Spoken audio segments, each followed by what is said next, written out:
నమస్తే, నేను Roja. Welcome to special debate. పెద్దల కోసం పెద్ద రాజకీయమే నడుస్తోంది. రాజ్యసభలో అడుగు పెట్టేందుకు ఆశావహులు శతవిధాలుగా ప్రయత్నిస్తున్నారు. ఎవరికి వారు తమదైన శైలిలో లాబింగ్ చేస్తున్నారు. ముఖ్యంగా సామాజిక సమీకరణలు, ఫ్యూచర్ పొలిటికల్ క్యాలిక్యులేషన్స్ పై జాతీయ పార్టీలు దృష్టి సారించాయి. దీంతో రీజనల్ పార్టీలు సైతం తగ్గేదేలే అంటున్నాయి. గెలుపోటములు తమపైనే ఆధారపడి ఉంటాయంటున్నాయి. ఇంతకీ రాజ్యసభ సీటును కోరుకుంటున్న లీడర్లు ఎవరు? పెద్ద పోస్టు ఎవరికి దక్కే అవకాశం ఉంది? పెద్దల రాజకీయంపై ఇవాల్టి స్పెషల్ డిబేట్.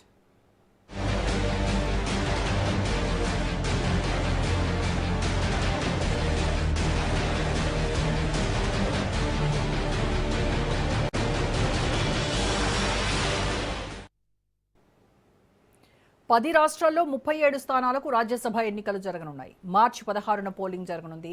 తెలంగాణ నుంచి 2 స్థానాలకు ఎలక్షన్స్ జరగనున్నాయి. 2026 ఏప్రిల్ 9 నాటికి సురేష్ రెడ్డి, అభిషేక్ సింఘ్వి పదవీకాలం ముగియనుంది. తెలంగాణ మినహా మిగతా రాష్ట్రాల్లో మెజారిటీ సీటు దక్కించుకునేందుకు కమలనాథులు కసరత్తు చేస్తున్నారు. ఇప్పటికే 9 మంది అభ్యర్థులతో తొలి జాబితా విడుదల చేశారు. అందులో బీజేపీ జాతీయ అధ్యక్షుడు నితిన్ నబీన్ ఉన్నారు. భారతీయ జనతా పార్టీ చరిత్రలోనే అత్యంత పిన్న వయస్కుడైన అధ్యక్షుడిగా నబీన్ గుర్తింపు పొందారు.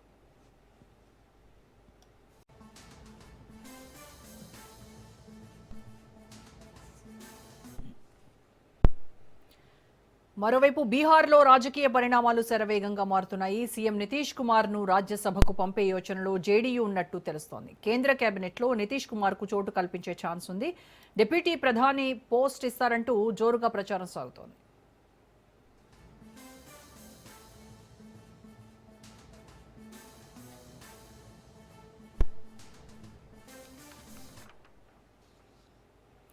తెలంగాణ రాజకీయ ముఖ చిత్రం రాజ్యసభ ఎన్నికల చుట్టూ తిరుగుతోంది. రాష్ట్రం నుంచి ఖాళీ అవుతున్న 2 స్థానాలపై ఉత్కంఠ వీడటం లేదు. ఎలాగైనా 2 స్థానాలు హస్తగతం చేసుకోవాలని కాంగ్రెస్ ప్రయత్నిస్తోంది. అయితే ఎన్నిక ఏకగ్రీవం అవుతుందా లేదా పోటీ తప్పదా అనే సస్పెన్స్ వీడటం లేదు. పెద్దల సభ కోసం రాజకీయ చదరంగం రసవత్తరంగా సాగుతోంది.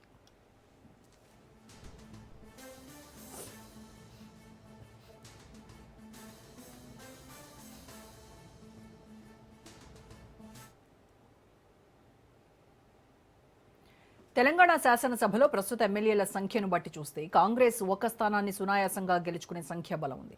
కాంగ్రెస్కు సిపిఐతో కలిపి 67 సభ్యుల బలం ఉంది.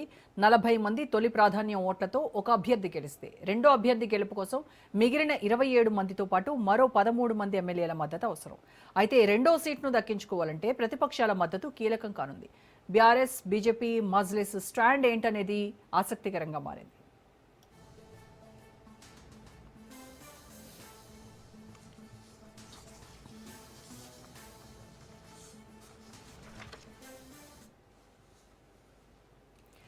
ఒకవేళ బీఆర్ఎస్ రాజ్యసభ ఎన్నికల్లో అభ్యర్థిని బరిలోకి దించితే కాంగ్రెస్ కు కష్టకాలం తప్పదు.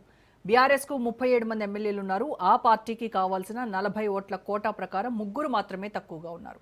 హస్తంలోని అసంతృప్త ఎమ్మెల్యేలు సహకరిస్తే గెలుపు ఖాయమంటోంది కారు పార్టీ. అంతేకాకుండా బీజేపీ కూడా కాంగ్రెస్ కు వ్యతిరేకంగా తమకే ఓటు వేస్తోందన్న ధీమాలో ఉంది గులాబీ దళం.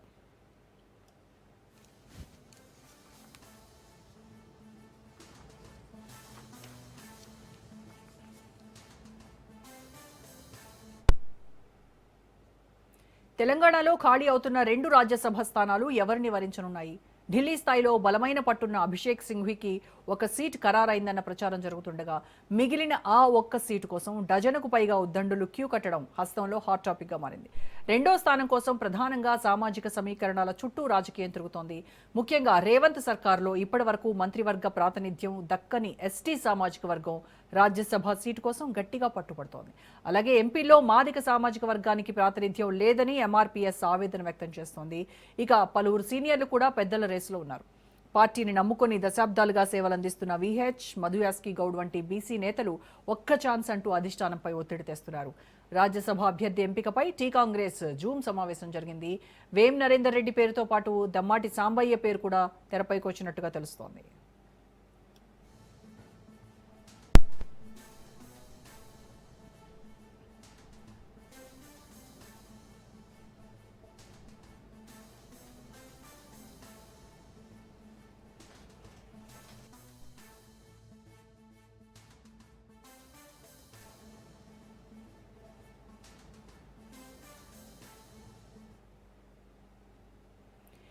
TPCC chief Mahesh Goud MLC పదవికి రాజీనామా చేసి రాజ్యసభకు వెళ్తారని, ఆ ఖాళీలు అజారుద్దీన్ ను ఎంపిక చేస్తారు అనే ప్రచారం గాంధీభవన్ వర్గాల్లో జరుగుతోంది. ఒకవేళ అదే జరిగితే సామాజిక సమీకరణలతో పాటు పార్టీ అంతర్గత సర్దుబాట్లు సమసిపోయే ఛాన్స్ ఉంది. మొత్తానికి ఒక్క సీటు, అరడజన్ వర్గాలు, డజన్కు పైగా ఆశావహులు అన్నట్టుగా తయారైంది కాంగ్రెస్ పరిస్థితి. అటు ఢిల్లీ పెద్దల ఆశీస్సులు, ఇటు సీఎం రేవంత్ రెడ్డి సిఫార్సు ఎవరికి దక్కుతాయో చూడాలి.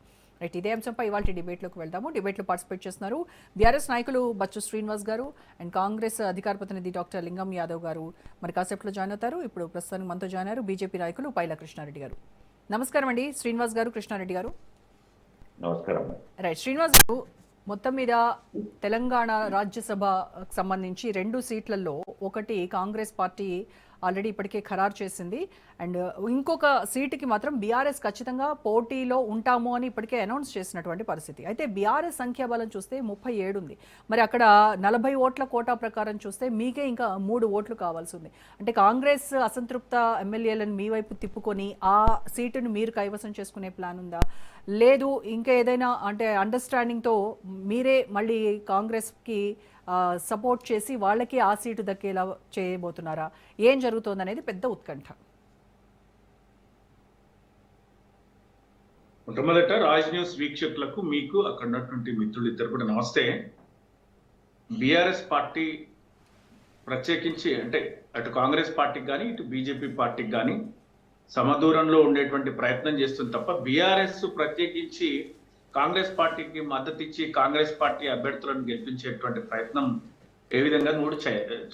ఇప్పుడు మీరు అన్నట్టు మేము అభ్యర్థిని కనుక నిలబెట్టినట్లయితే కాంగ్రెస్ పార్టీలో సామాజిక వర్గాల పేరిట లేకపోతే గ్రూపుల పేరిట అనేక మంది అంటే వర్గపోరు లేకపోతే సమీకరణాల పోరు, అంతర్గత సమీకరణాల పోరు, ఇట్లా అనేక విధాలుగా ఇబ్బంది పడుతున్నటువంటి సందర్భంలో చాలా భయం వాళ్ళకి. ఇప్పుడు 3వ అభ్యర్థి నిలబెట్టకపోతే సునాయాసంగా ఆల్రెడీ అభిషేక్ మను సింఘ్వి గారు కావచ్చు లేకపోతే ఇంకెవరైనా ఇంకొక అభ్యర్థిని ప్రకటిస్తే మేము నిలబెట్టకపోతే సునాయాసంగా వాళ్ళు గెలిచిపోతాం. అది అక్కడెక్కడ సమస్య లేదు. కానీ బీఆర్ఎస్ పార్టీ కనుక పోరులో ఉంటే వాళ్ళకి మొదటి 40 ఓట్లు మొదటి ప్రాధాన్యత కింద వాళ్ళకు ఉన్నటువంటి 66 మజ్లిస్ స్టాండ్ కూడా మనకు తెలియదు ఇప్పటి వరకు అయితే.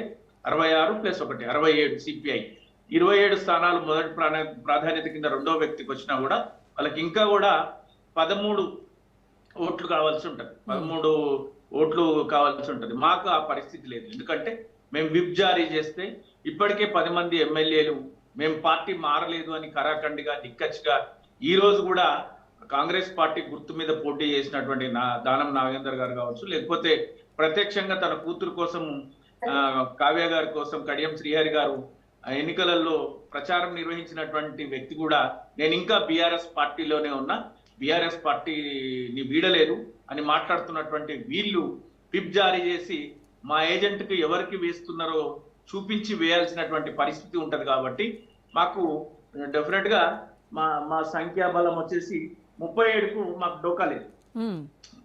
37కు డోకా లేదు. 3 అంటారా, 3 అది మరి సిపిఐ కానీ లేకపోతే మేము మొన్న సిపిఐకి ఖమ్మంలో వాళ్ళకి తక్కువ పడితే కాంగ్రెస్ కంటే ముందు మా వర్కింగ్ ప్రెసిడెంట్ కేటీఆర్ గారు ఇచ్చినటువంటి ఆఫర్ కావచ్చు, లేకపోతే ఆ విధంగా మాకు ఏదైనా సహకారం లేకపోతే ఎక్కడి నుంచి అయినా కూడా 3 ఓట్లు మేము వ్యూహాత్మకంగా తీసుకోవడానికి ప్రయత్నం చేసి మా అభ్యర్థిని గెలిపించుకోవడానికి పూర్తిగా మా ప్రయత్నం ఉంటుంది. ఇప్పుడు మా అభ్యర్థి నిలబడితే కాంగ్రెస్ పార్టీ పక్షాన ఒకరే గెలుపొందుతారనేటువంటి విశ్వాసం ఉంది నాకు. రెండో అభ్యర్థి అయితే చాలా చాలా కష్టమైనటువంటి పరిస్థితి. ఓకే, సో అది ఎవరికి దక్కుతుందో అనేది ఒక ఇంకా సస్పెన్సే అంటారు. అభిషేక్ మను సింఘ్వి లాగా అంత ఈజీ కేక్ వాక్ కాదు ఆ సీట్ అనేది. రైట్, ఎస్ మనతో జాయిన్ అయ్యారు లింగం యాదవ్ గారు, కాంగ్రెస్ అధికార ప్రతినిధి. నమస్కారం అండి లింగం గారు. సో మార్చి 16న తెలంగాణ నుంచి 2 రాజ్యసభ సీట్లు ఖాళీ అవుతున్నాయి. దీనికి గాను ఇప్పటికే ఆల్రెడీ ఆ సీట్ని ఆయనే మళ్ళీ కన్ఫర్మ్ చేసుకున్నారు అనేటువంటి ఒక టాక్ నడుస్తోంది. అభిషేక్ సింగ్ మన్వి ఈయన పదవీకాలం ముగుస్తున్నప్పటికీ కూడాను ఢిల్లీలో ఆయనకున్నటువంటి ఈ పట్టు, కాస్త ఆయనకున్న పలుకుబడి వీటితో తెలంగాణ నుంచి ఒక సీట్ కన్ఫర్మ్ ఆయనకి అనేది గాంధీ భవన్ నుంచి వస్తున్నటువంటి సమాచారం. ఇక రెండో సీటు కోసం ఇది మరి మీకున్నటువంటి సంఖ్యాబలం ప్రకారము ఇటు బీఆర్ఎస్ కావచ్చు, బీజేపీ కావచ్చు, మజ్లిస్ మద్దతుతోనే రెండో సీటు మీకు ఈజీ అయ్యేటువంటి అవకాశం ఉంది. మరి అలా చూస్తే ఎవరు సపోర్ట్ చేస్తారు అనేది కీలకం. And at the same time సామాజిక వర్గం కూడా చూసుకునేటువంటి దాని ప్రకారంగా చూస్తే ఎస్టీ సామాజిక వర్గము, ఎస్సీ సామాజిక వర్గం నుంచి, బీసీల నుంచి ఈ రకమైనటువంటి ప్రెషర్ అయితే ఉంది. సో ఏంటి ఫైనల్గా ఎవరికి దక్కబోతుంది? మీ వ్యూహాలు ఏంటంటారు? ఎస్, గుడ్ ఈవినింగ్ అండి. ముందుగా మీకు, రాజనీతి ప్రేక్షకులకు, పెద్దలకు, ప్యానెల్స్కు ఎస్ డెఫినెట్ కూడా ఇవాళ రాజ్యసభ ఎలక్షన్ లో ఇవాళ కాంగ్రెస్ పార్టీ 2 వేకెన్సీ ఏదైతుందో ఆ 2 వేకెన్సీలో కూడా ఇవాళ కాంగ్రెస్ పార్టీ గెలవబోతుంది. అందులో ఎలాంటి డౌట్ కూడా ఎవరికి అవసరం లేదు. ఇవాళ ఆల్రెడీ అంటే ఇవాళ మాకున్నటువంటి సంఖ్యాబలం ఆధారంగా డెఫినెట్ కూడా 2 మేము గెలుస్తున్నాం. అందులో ఒక క్యాండిడేట్ ఆల్రెడీ అభిషేక్ సింగ్ మన్వి గారిని, ఎందుకంటే ఇవాళ తెలంగాణ రాష్ట్రానికి రావాల్సినటువంటి కేంద్రంతో ఏదైనా కొట్లాడడానికి వాళ్ళ కేసుల గురించి వాదించడానికి కూడా ఎంతో సుదీర్ఘ అనుభవం ఉన్నటువంటి అభిషేక్ సింగ్ మన్వి గారిని మరొకసారి కంటిన్యూ చేయడం ద్వారా తెలంగాణ రాష్ట్రానికి ఇవాళ మనకు కేంద్రంతో సుప్రీంకోర్టులలో కేసులు వాదించడం ద్వారా తెలంగాణ ప్రాంతానికి ఉపయోగపడుతున్న ఉద్దేశంతో ఇవాళ అతన్ని మళ్ళొకసారి కంటిన్యూ చేయడం జరుగుతుంది. అదే విధంగా ఇంకొక సీటు డెఫినెట్ కూడా అది కాంగ్రెస్ పార్టీ అధిష్టానం, అదే విధంగా ముఖ్యమంత్రి రేవంత్ రెడ్డి గారు, పిసిసి ప్రెసిడెంట్ మహేష్ కుమార్ గౌడ్ గారు, మా ఏఐసిసి నాయకులతో మాట్లాడి అందరి ఆలోచన అభిప్రాయాల మేరకే డెఫినెట్ కూడా అందులో, ఎందుకంటే కాంగ్రెస్ పార్టీ అంటేనే సామాజిక న్యాయానికి పెట్టింది పేరు. ఇవాళ మీరు చూసారు గతంలో కూడా 2 స్థానాలు ఉంటే 2 స్థానాల్లో ఒకటి బీసీ సామాజిక వర్గానికి సంబంధించిన అనిల్ కుమార్ యాదవ్ గారికి ఇవ్వడం జరిగింది. అదే విధంగా ఇవాళ మొన్న ఎమ్మెల్సీ ఎలక్షన్ లో కూడా మీరు చూసారు ఎస్టీ, బీసీ, ఎస్సీ అంటే అన్ని వర్గాలకు కూడా ఇవాళ ప్రాతినిధ్యం ఇచ్చే పార్టీ ఏదైనా ఉందంటే అదొక కాంగ్రెస్ పార్టీ. డెఫినెట్ కూడా అన్ని ఆలోచించే ఒక సమిష్టి నిర్ణయాలు ఇవాళ కాంగ్రెస్ పార్టీ బహుశా ఈ నైట్ వరకు ఇంకో క్యాండిడేట్ కూడా డిక్లేర్ చేయబోతుంది. నేనేమంటున్నా అంటే ఇవాళ మిగతా పార్టీలు ఇవాళ బీఆర్ఎస్ నాయకులు మాట్లాడి వాళ్ళకు ఉన్నటువంటి స్ట్రెంత్ ఎంత, అలా ఎంతమంది వాళ్ళు ఎమ్మటి ఉన్నారు, వాళ్ళు ఎక్కడ ఉన్నారు అనేది వాళ్ళే స్పష్టంగా చెప్పారు. నాకు తెలిసి బహుశా బీఆర్ఎస్ పార్టీ క్యాండిడేట్ కూడా పెట్టబోదనే నమ్మకం అయితే నాకుంది. ఎందుకంటే ఎలాగూ ఓడిపోతారు, మరి పెట్టి ఎవరిని బలిపౌష్యం చేస్తారు ఇవాళ. అందుకే నేనైతే అనుకోవట్లేదు వాళ్ళు క్యాండిడేట్ కూడా పెడతారని. ఎందుకంటే ఇవాళ 2 స్థానాలు 2 కూడా ఇవాళ కాంగ్రెస్ పార్టీ గెలవబోతుంది. ఇవాళ మీరు చూసిరు అంటే ఇవాళ సామాజిక న్యాయం గురించి ఇవాళ మాట్లాడే నాయకులు మరి 10 ఏళ్లలో వాళ్ళు ఏం చేసిరో కూడా ఒకసారి మాట్లాడాలి. ఇవాళ మేము ఇచ్చాం కదా మొన్న ఎమ్మెల్సీ ఎలక్షన్ లో, రాజ్యసభ ఎలక్షన్ లో సామాజిక న్యాయం కట్టుబడి పెద్దపీట వేసింది. 2 స్థానాలు కాలైతే అందులో 1 స్థానం బీసీకి ఇచ్చాము రాజ్యసభలో గతంలో. వాళ్ళ డెఫినెట్ కూడా అన్ని ఆలోచించి ఇప్పుడు రెండో సీటు కోసం కూడా తన అనుచరుడు అలాగే ప్రభుత్వ సలహాదారు వేం నరేందర్ రెడ్డి కోసం ఆయన విపరీతంగా అక్కడ సిఫార్సులు చేస్తున్నట్టు, అందుకే ఢిల్లీలో లాబింగ్ చేస్తున్నట్టుగా ముఖ్యమంత్రి వార్తలు వస్తూ ఉన్నాయి. మరి ఏ సామాజిక సమీకరణలతో ఈ రకంగా చేస్తా ఉన్నారు? అండి రోజా గారు, డెఫినెట్ కూడా ఎవరైనా కాంగ్రెస్ పార్టీలో ఎవరైనా అడగొచ్చండి. ఆ స్వేచ్ఛ, స్వాతంత్రం ఇవాళ కాంగ్రెస్ పార్టీలో మాత్రమే ఉంటది.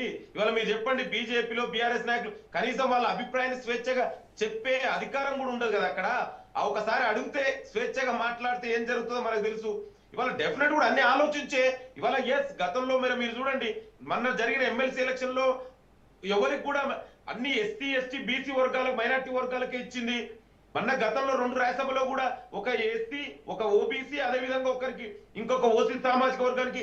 ఈసారి కూడా అన్ని ఆలోచించిస్తుంది. ఒకవేళ ఎవరు దేనికి అర్హులు, ఎవరు దేనికి సూటబుల్ అవుతారు, ఒకవేళ ఇన్ కేస్ సరైన అక్కడ న్యాయం జరగలేదంటే వాళ్ళు వేరే దగ్గర అకామిడేట్ చేస్తుంది. ఇవాళ మా పార్టీ అందరినీ కూడా అకామిడేట్ చేస్తుంది. ఇవాళ ఎవరైనా అడగొచ్చు, అడగడంలో తప్పే ఉందండి. చాలా మంది అడుగుతున్నారు, పెద్దల అనుభవం ఉన్నటువంటి చాలా మంది ఓసీ సామాజిక వర్గం నుంచి అడుగుతున్నారు, బీసీ సామాజిక వర్గం నుంచి అడుగుతున్నారు, ఎస్సీ, ఎస్టీ సామాజిక వర్గం నుంచి కూడా అడుగుతున్నారు. అందరూ కూడా అడగడంలో తప్పలేదు కదా. ఇవాళ అభిప్రాయం చెప్తున్నారు కాంగ్రెస్. అందుకే నేనేమంటున్నా కాంగ్రెస్ పార్టీ మా నాయకత్వం, ఏఐసిసి నాయకత్వం, ఇటు ముఖ్యమంత్రి, పిసిసి ప్రెసిడెంట్ అందరూ కలిసి నిర్ణయం తీసుకొని ఒక సమిష్టిగా కలెక్టివ్ గా డిసిషన్ తీసుకుంటారు ఎవరిని ఎక్కడ అకామిడేట్ చేద్దాం. ఒకవేళ ఇన్ కేస్ ఎవరికైనా అకామిడేట్ చేయకపోతే వాళ్ళని ఇంకే విధంగా వాళ్ళ సేవలు వినియోగించుకోవాలి, వాళ్ళని ఎక్కడ వినియోగించుకోవాలి. ఇవాళ మీరు చూసిరు కొన్ని ఉదాహరణ నేను చెప్తా. ఇవాళ ఇదే మా పిసిసి ప్రెసిడెంట్ మహేష్ కుమార్ గౌడ్ గారు మొన్న జరిగిన అసెంబ్లీ ఎలక్షన్ లో కాంటెస్ట్ చేయలేదు, ఎమ్మెల్సీ చేశారు. తర్వాత ఇవాళ పీసీ ప్రెసిడెంట్ అయిండు. అదే విధంగా పార్టీ నమ్ముకున్న వ్యక్తులు, పార్టీలో సేవ చేసే వ్యక్తులకు డెఫినెట్ కూడా న్యాయం జరుగుతుంది. ఇప్పుడు కూడా అదే ఎమ్మెల్సీ పదవికి మహేష్ కుమార్ గౌడ్ రాజీనామా చేసి రాజ్యసభకు వెళ్తారని, ఆ సీటు మైనారిటీ నేత అయినటువంటి అజారుద్దీన్ కి ఇస్తారు అనేటువంటిది కూడా చర్చ నడుస్తోంది. సిఎన్ రోజా గారు ఇవాళ వాగ్దానాలు ఎన్నైనా జరుగుతుంది, ఏం చేయాలి అది ఇప్పుడు మేము ఎవరిని ఎక్కడ అకామిడేట్ చేయాలి, ఎవరిని ఎక్కడ ఏ పొజిషన్ పంపించాలనేది మా యొక్క అది ఒక పార్టీల అంతర్గత విషయం. మేము దాని స్ట్రాటజీ ఉంటది, ఏ స్ట్రాటజీ ఎవరిని ఎక్కడ అమలు చేయాలి, టాక్టిక్స్ కొన్ని ఎత్తుగడలు ఉంటాయి, వ్యూహాలు ఉంటాయి. దానికి అనుగుణంగా మేము డిసిజన్ తీసుకుంటాం. ఎవరు రిజైన్ చేయవలసిన అవసరం లేదు. ఎవరిని ఎక్కడ సరైన సమయంలో సరైన నిర్ణయం తీసుకుంటాం. డెఫినెట్ కూడా కాంగ్రెస్ పార్టీలో మాత్రం అందరికీ న్యాయం జరుగుతుంది. అధైర్యపడవద్దు. చాలా మంది అడగడం తప్పలేదు కండి. మీరు చెప్పండి, టిఆర్ఎస్ పార్టీలో ఓపెన్ గా మాట్లాడే స్వేచ్ఛ ఉందా? మాట్లాడదాం. బీజేపీ నాయకులు పైలా కృష్ణారెడ్డి గారితో మాట్లాడదాం. కృష్ణారెడ్డి గారు, బీజేపీ చరిత్రలోనే అతి చిన్న వయస్కుడైనటువంటి జాతీయ అధ్యక్షుడు నితిన్ నబీన్ ని ఫస్ట్ లిస్ట్ లో రాజ్యసభకు పంపుతూ ఉన్నారు. దేశవ్యాప్తంగా 37 సీట్లలో ఆల్మోస్ట్ మెజారిటీ సాధించాలని మీరు చేస్తున్నటువంటి ప్రయత్నం, మరి తెలంగాణలో ఈ 2 సీట్లపై మీ ప్లాన్స్ ఎలా ఉన్నాయి? బీజేపీ తెలంగాణ నుంచి అభ్యర్థిని నిలబెడుతుందా, లేదు అనంటే కాంగ్రెస్కు వ్యతిరేకంగా బీఆర్ఎస్కు మద్దతు ఇచ్చి ఆ 2వ సీటు కాంగ్రెస్కు వెళ్లకుండా చేయాలనేటువంటి ఆలోచనలో ఉన్నారు? మేడం, ముందుగా మీకు రాజ్ న్యూస్ ప్రేక్షకులకు, అలాగే ఈ చర్చ వేదికలో పాల్గొంటున్న వివిధ పార్టీల నాయకులందరికీ శుభ సాయంత్రం తెలియజేసుకుంటూ, ముఖ్యంగా మా యొక్క ఏదైతే నితిన్ నబీన్ గారి పేరు అనౌన్స్ చేసిందో వారికి శుభాకాంక్షలు తెలియజేస్తూ, మీ ఛానల్ ద్వారా తను ఫస్ట్ నుంచి కూడా బీజేపీలో అతి చిన్న వయసులో ఎమ్మెల్యే కావడము, మినిస్టర్ కావడం, వారి తండ్రి గారు కూడా బీజేపీలో ఆర్ఎస్ఎస్లో పనిచేయడము, సిద్ధాంతానికి అనుకూలంగా పనిచేయడము, ఈ రోజు వరకు ఎలాంటి మచ్చలేని నాయకుడు, 4 సార్లు 5 సార్లు ఎమ్మెల్యేగా గెలిచిన, మినిస్టర్గా ఉన్న ఆయన జాతీయ స్థాయిలోకి పోవడము, ఆయన యొక్క సేవలను భారతీయ జనతా పార్టీ జాతీయ స్థాయిలో ఉపయోగించుకోవాలని మా జాతీయ నాయకత్వం నిర్ణయించడంతో వారిని జాతీయ నాయకత్వానికి తీసుకొని వారికి రాజ్యసభ ఇవ్వడం జరిగింది. అక్కడ ఉంటే కొన్ని సమస్యలు కానీ ఏవైనా వచ్చినా కానీ మాట్లాడడానికి రాజ్యసభలో అనుకూలంగా ఉంటుందని చెప్పేసి వారి నిర్ణయం తీసుకోవడం జరిగింది. ఇంకొక ముఖ్య అంశం ఏంటంటే, తెలంగాణ అంశానికి వస్తే ఇందాక ఇద్దరు మాట్లాడింది మనం క్షుణ్ణంగా విన్నాము. ఫస్ట్ లింగం యాదవ్ గారు మాట్లాడుతున్నారు, 2 గెలుస్తాము ఖచ్చితంగా అంటున్నారు. ఏ విధంగా గెలుస్తారో తెలుస్తలేదు. తను చెప్పాల్సింది ఓటుకు నోటు విధానంగా గెలుస్తారా, లేదంటే అలాంటి చీకటి భాగవతానికి తెరలిస్తారా? ఏమన్నా ఉంటే లెక్కలు చెప్పాలి. ఇంతమంది ఉన్నారు, ఇంత సంఖ్య ఉంది, ఈ విధంగా మేము గెలుస్తామని చెప్పాలి. గెలుస్తాము అంటే అనైతికంగా గెలుస్తారా, నైతికంగా గెలుస్తారా, విలువలకు పాతరేస్తారా, రాత్రికి రాత్రి ఓటుకు నోటు లాగా సూట్ కేసులు మోస్తారా? ఏ విధమైన అంటే నేను స్ట్రేట్గా క్వశ్చన్ చేస్తున్నాను. ఎందుకంటే ఇలాంటి అంశాలు మాట్లాడేటప్పుడు మనం కొంత తరోగా డీటెయిల్డ్గా మాట్లాడుకోవాలి. కాబట్టి ఏ అంశానికైనా దానికి ఒక క్లారిటీ ఇవ్వగలగాలి. గెలుస్తాము అంటే అన్ని విధాలుగా ఏ విధంగా అయినా గెలుస్తాం అనేది వాళ్ళు రూఢి చేస్తున్నట్టు కనబడుతుంది. దానికి కొంత ఏ విధంగా అనేది కొంత లెక్కల విధంగా వాళ్ళు వివరిస్తే బాగుంటుంది. కానీ ఇంకా మా యొక్క బీజేపీ స్టాండ్ అనేది ఇంతవరకు రాష్ట్ర నాయకత్వం ఏం నిర్ణయం తీసుకోలేదు. వారు ఎమ్మెల్యేలతో కానీ కూర్చొని మాట్లాడి ఏదైనా మా కేంద్ర మంత్రివర్యులు కిషన్ రెడ్డి గారు, బండి సంజయ్ గారు, లక్ష్మణ్ గారు వీరందరూ కూర్చొని ఒక సమిష్టి నిర్ణయం తీసుకుంటారు. భారతీయ జనతా పార్టీ ఏ నిర్ణయం తీసుకోవాలి, ఎలా ఉండాలంటే అది రేపు మాపో అది బయటకు వస్తుందని చెప్పేసి తెలియజేస్తున్నాను. ఎందుకంటే తెలంగాణలో ఈ రాజ్యసభ ఎలక్షన్స్ అనేది సామాజిక వర్గాలను తృప్తిపరచడానికి ఉంది. కానీ వారు సామాజిక వర్గంగా ఎన్నికైన తర్వాత ఏం చేస్తున్నారు అనేది కూడా కొంత క్వశ్చన్ మార్క్ ఉంటుంది. సామాజిక స్పృహతోటి పనిచేసే వాళ్ళకు కొంత ఇవ్వాలి, కానీ లేదంటే రాజకీయ పునరావాసం గురించి రాజ్యసభ సీట్లు ఇస్తే ఇంకా ఇబ్బందికరంగా ఉంటుంది. ఇంకొక అంశం, ఇందాక లింగం యాదవ్ గారు మాట్లాడుతున్నారు, వారి యొక్క మనసు సాంఘవి గారికి, అభిషేక్ సింగ్ స్వాంగికి మేము ఆనాడు చేసినాము, కేసులు కొట్లాడతాడు సుప్రీంకోర్టులో, ఇవి అవి అంటున్నాడు. ఇక్కడ చేసిన అవినీతి కేసుల గురించా, భారతదేశం మొత్తంలో కాంగ్రెస్ పార్టీ చేసిన అవినీతి కేసుల గురించి కొట్లాడతాడా, లేదంటే తెలంగాణ ప్రజల గురించి, తెలంగాణ ప్రజలకు ఏమన్నా కేంద్రం నుంచి రావాల్సిన నిధులు కానీ ప్రాజెక్టుల అనుమతుల గురించి మాట్లాడతాడని చెప్తే బాగుండేది. ఎంతసేపు వారి పార్టీ గురించి కేసుల గురించి కొట్లాడతాడు అని చెప్పేసి అంటుంటే, ఇది అంటే ఈ దోపిడీకి, దొంగతనానికి, లేదంటే అవినీతి చేసిన దగ్గర కేసుల గురించి కొట్లాడడానికి ఆయనకు రాజ్యసభ ఇస్తున్నట. తెలంగాణ సమాజానికి, తెలంగాణ అన్న ప్రజలకు కేసులు అంటే అవే అన్న దయచేసి మిస్ఇంటర్ప్రిట్ చేయదు. నేను కేసులు అంటే తెలంగాణకు రావాల్సినవి కేంద్ర ప్రభుత్వంతో కొట్లాడతాం అన్నాం. కేంద్ర ప్రభుత్వంతో ఏ కేసులు ఉంటాయన్నా? వ్యక్తిగతంగా కేసులు ఉంటాయా? ఎట్లన్నా మీరు కూడా ఇంత మిస్ఇంటర్ప్రిట్ చేస్తే కేంద్ర ప్రభుత్వంతో కంప్లీట్ చేయనివ్వండి. ఒక నిమిషం లింగం గారు ఆయన మాట్లాడిన తర్వాత మీరు మళ్ళీ కాంట్రడిక్ట్ చేయండి తర్వాత ఆయన అట్లా మిస్ఇంటర్ప్రిట్ చేయొద్దని చెప్తున్నాను. నేనే I'm not interrupting. yes continue. మీరు కేసులు అన్నారు, నిధులు తీసుకొచ్చేసేది ప్రాజెక్టుల అనుమతుల గురించో ఇంకేదాని గురించో తనని కొట్లాడే విధంగా అంటే నేను ఈ అంశం మాట్లాడకపోతుంటే, మీరు కేసులు అని ఒక్కసారి బై మిస్టేక్ అన్నారు అనుకోవచ్చు. మీ పదాలలో ఒక 6 నుంచి 7 సార్లు నేను ప్రతిసారి కౌంట్ చేసుకుంటూనే ఉన్నాను. ఎందుకంటే నేను మాట్లాడేటప్పుడు ప్రాపర్గా కమ్యూనికేట్ చేయగలగాలి కాబట్టి కేసులు అనే విధంగా మాట్లాడారు. కాబట్టి కేసులు అంటే ఏం కేసులు? ఈ కేసులు కాదండి, మీరు నిధులు అనండి, మాట్లాడితే మీకు కరెక్ట్ ఉంటుంది. అంతేకాదు నిధుల గురించి సుప్రీంకోర్టులో కాదండి, సుప్రీంకోర్టులో ఏరన్నా కొట్లాడేది అదే గురించి. ఇవాళ ఆంధ్రాకు నీళ్లు జలదోపిడి జరుగుతుంది, అది కేసు అనపోతే పార్ల ఏమంటారన్నా? ఏ లాంగ్వేజ్ లో చెప్తారు చెప్పండి దాన్ని? ఇవాళ ఆంధ్రాకు జలదోపిడి జరుగుతుంది, దాని మీద ఇవాళ తెలంగాణ ప్రాంతం ఢిల్లీలో సుప్రీంకోర్టులో కేసు వాదిస్తుంది. మరి దాన్ని కేసు అంటారా? ఏమంటారు? మీరు ఎట్లన్నా మరి అంటే మీరు ఇక కావలసుకొని ఏదో కేసు అంటే మీకు ఇష్టం ఉన్నట్టు అభిప్రాయం మాట్లాడితే ఎట్లా? ఇవాళ కేసులు అంటే తెలంగాణకు కేంద్రం చేస్తున్న అన్యాయం గురించి ఎదిరించడానికి సుప్రీంకోర్టులో కేసు వాదించేదాన్ని కేసుకు, దాన్ని మీరు ఇంటర్ప్రిట్ చేస్తే ఎట్లన్నా? మీరు ఆ అంశాన్ని క్షుణ్ణంగా మాట్లాడాల్సింది. అక్కడ మీరు కంటెంట్ మిస్ అయిపోయి ఇప్పుడు నేను రేవనెత్తిన తర్వాత దాన్ని ఇంకో దానికి జోడించుకొని ఇప్పుడు ఏవైతే మీరు ఇక్కడ నుంచి ఎంతమంది ఉన్నారు, అభిషేక్ సింగ్ స్వామి ఎన్ని కేసులు తెలంగాణలో గత 5 సంవత్సరాలలో కొట్లాడిండు, ఏ కేసుల మీద కొట్లాడిండు అనేది ఒక స్పష్టత ఇవ్వండి. అంతేకాని మన తెలంగాణ నుంచి ఉన్న అడ్వకేట్లు పోయారు, ఇక్కడ నుంచి నీటిపారుదల శాఖ మంత్రులు అంటే నీటిపారుదల శాఖ అధికారులు వెళ్ళారు, మంత్రులు వెళ్ళారు. ఎన్ని కేసులలో ఎంతగానో మాట్లాడాడు, ఇది దేని మీద మనకు స్పష్టత వచ్చింది? తెలంగాణకి ఈ 5 సంవత్సరాలలో తన నుంచి ఉపయోగం ఏం జరిగింది అనేది చూడండి. అంతేగాని ఏదో రాజకీయ అవసరాల గురించి ఢిల్లీలో వారి గురించి అంటే మేనేజ్మెంట్ గురించో ఇంకేదాని గురించో ఇస్తే కనుక ఇబ్బందికరంగా ఉంటుంది. ఏదైనా మీరు చెప్పిన దాంట్లో స్పష్టత ఉంటే క్లారిటీ, నో ప్రాబ్లం. ఎవరికి ఇచ్చినా కానీ తెలంగాణ సమాజానికి ఉపయోగపడేటట్టు ఉండాలి, తెలంగాణ ప్రజలకు ఉపయోగపడాలి. రాజ్యసభ అభ్యర్థులుగా ఎన్నికైనటువంటి వాళ్ళు తెలంగాణ సమాజానికి ఎంతో కొంతగా నిధులు లేదంటే వారి తీసుకొచ్చేందుకో తెలంగాణ సమస్యలను అక్కడ లేవనెత్తడానికో ఇవన్నిటి గురించి మాట్లాడగలిగితే ఏం కాదు. కానీ ఒక పార్టీ పరంగానో ఒక పార్టీకి వెన్నుదన్ను ఉండడానికి తప్ప మనకు తెలంగాణ సమాజంకు ఉపయోగపడని విధంగా రాజ్యసభ అభ్యర్థులు కనుక వెళ్తే కనుక ఇబ్బందికరంగా ఉంటుంది. ఇంకొకటి ఏంటంటే బీఆర్ఎస్ పరిస్థితి ఏంటంటే ఇప్పుడు వచ్చిన గొప్ప అవకాశాన్ని వారు ఒక సద్వినియోగం చేసుకోవాలి. ఎందుకంటే ఇప్పుడు విప్ జారీ చేసేది ఉంది, వాళ్ళకు డిస్క్వాలిఫికేషన్ చేయడానికి కానీ ఒకటి అవకాశం ఉంటుంది. ఇన్ని రోజులు వాళ్ళు స్పీకర్ గారు ఏదైతే ఇంట్లో అంటే జనరల్గా ఇంతకుముందు కూడా చెప్పాను, పెళ్ళి వీళ్ళతో చేసుకొని బీఆర్ఎస్తో చేసుకొని కాంగ్రెస్తో చేస్తున్నారు, పార్టీ మారిన ఎమ్మెల్యేలు, అది స్పష్టత తెలిసిపోతుంది. మరి ఎవరితోటి చక్కగా ఉంటారు, ఈ ఇంటికి వస్తారా మరి ఆ ఇంటికి ఆడ ఉంటారా అనేది ఇప్పుడు తెలిసిపోతుంది.